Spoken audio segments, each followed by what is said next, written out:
สวัสดีครับยินดีต้อนรับทุกท่านเข้าสู่ช่องของเรานะครับ Teshiro 101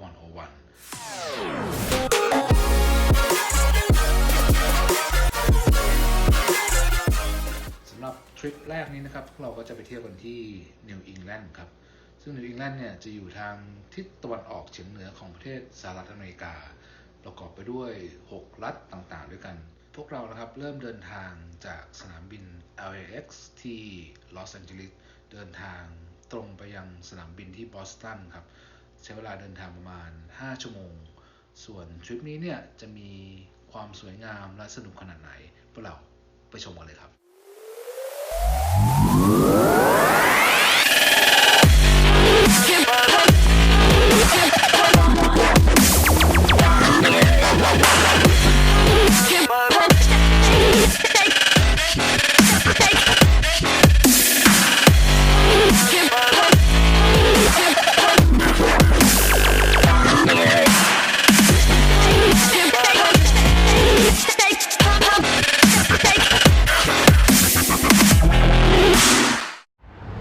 ตอนนี้พวกเราเดินทางมาถึงบอสตันแล้วนะครับอันดับแรกเลยก็คือต้องไปเอารถเช่าก่อนครับตอนนี้เช่ารถไว้เรากำลังเดินไปที่บ้านที่รับรถ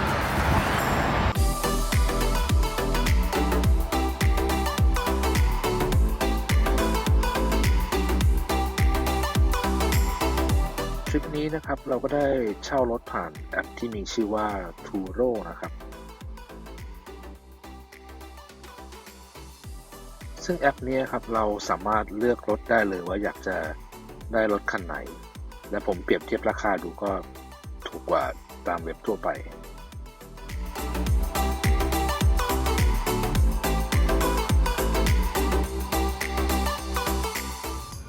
ตอนนี้เราก็รับรถมาแล้วนะครับแล้วก็กำลังจะขับไปที่เมนเพื่อที่จะไปกิน lobster ซึ่ง lobster ของเมนเนี่ยเป็น lobster ที่ได้ขึ้นชื่อว่าเป็น lobster ที่อร่อยที่สุดในโลกจากมหาสมุทรแอตแลนติกนะครับ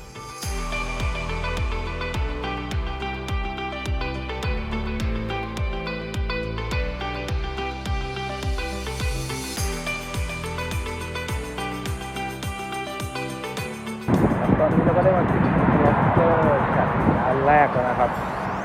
มาดูกันว่าบรรยากาศของร้านเป็นยังไงนะ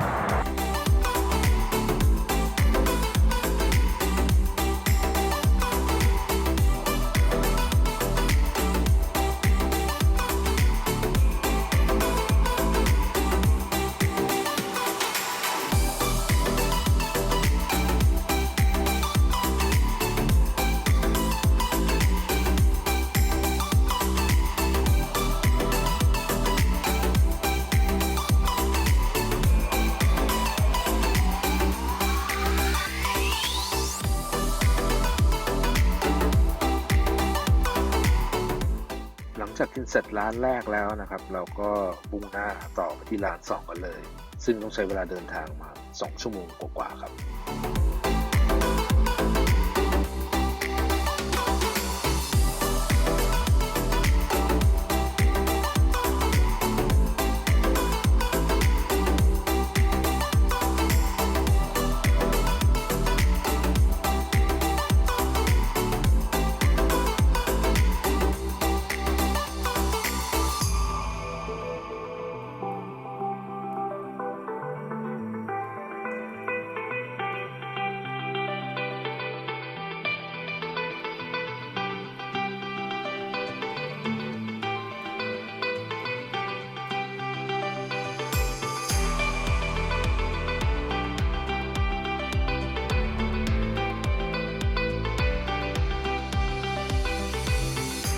ฝากกดไลค์กด Subscribe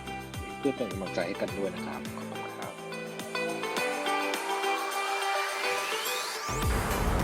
หลังจากที่เราได้กิน lobster กันเมื่อวานนะครับวันนี้แล้วก็เมื่อคืนเราก็มาพักที่ Detail คืนหนึ่งแล้วก็ตอนเช้าเราจะมาไฮค์กันที่ Table Rock ซึ่งอยู่ใน Dixville Notch State Park นะครับก็นี่เป็นที่จอดรถของที่จะให้ขึ้นไปนะครับที่เราขึ้นไปดูว่าข้างบนจะเป็นยังไงบ้างไปดูกัน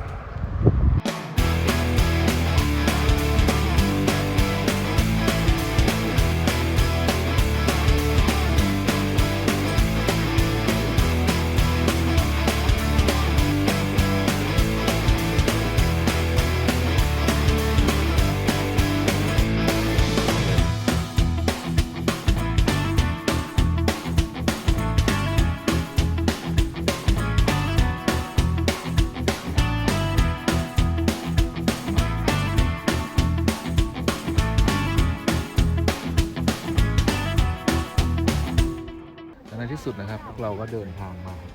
ไฮค์ขึ้นมาถึงบนสุดยอดของเทเบิลร็อกนี่นะครับวิวก็จะได้ประมาณนี้